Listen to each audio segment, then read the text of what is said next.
Good afternoon mga master. Pinalitan pala natin nung side lever natin ng pilit po siya. Pangitan ako kasi kinakalawang. Saka yung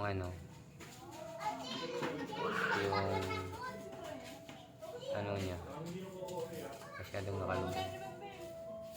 Ngayon pinalitan natin siya ng stainless na. Ito siya. May o-ring na din yun. Stainless na yun.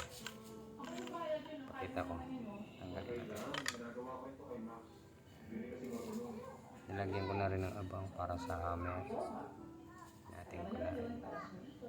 Hindi pa natin nakukuha yung valve. Gawa ng madami tayong ginawa. Baka bukas kunin ko. Ito yung tank. Tapos ito. Nilagyan ko ng thread para ma-adjust natin yung tension ng spring para mas ma-powerize. Depende kung anong gusto para ma-powerize. Ito. Yan. Nilagyan ko na rin ng magila ng hammer.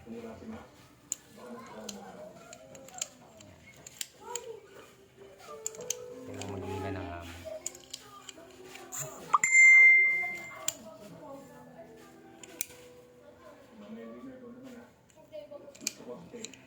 Tanggalin natin. Tanggalin muna natin ito. Stainless din ito.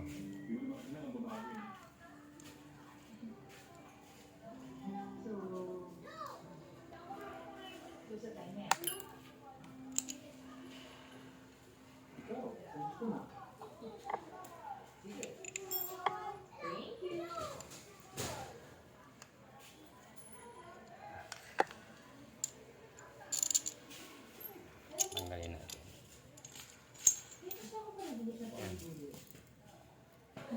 Ito siya. Bali ito, alay ito. Ang diameter ito, 14 times 5.1. Sakto to. 5 mm. Naka-thread din yan. Pwede ito matanggal. Naka-thread. May yan. Naka-pin yan. M5.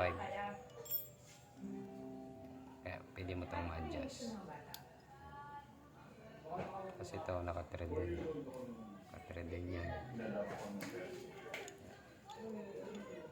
At least ngayon, hindi na tayo mag-worry na kalawangin. Ito DIY lang. DIY lang itong pilit pusher natin.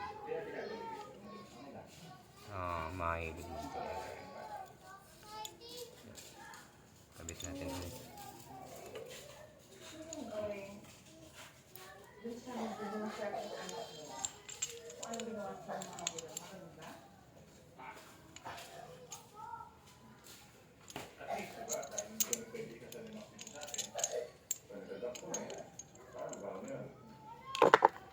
Ano inatod mo pa?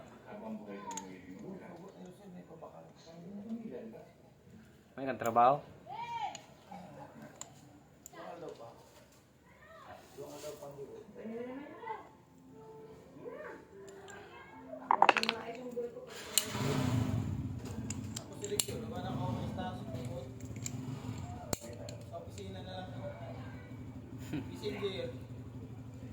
Buringon yun, di ka makakauli. Sa opisina, sa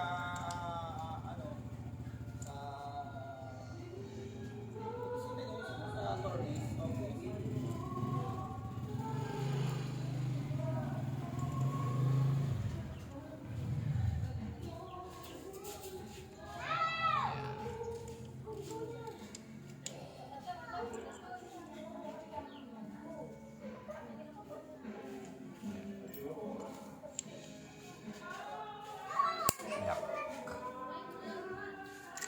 Ano ka palang telescope? Telescope niya, wala na.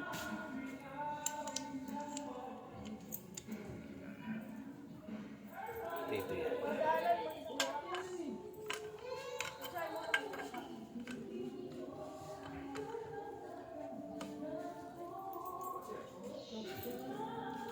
Bulb na lang ang kulang. Hindi ka naman, Will, sa ano. Magkain ka man. Salamat.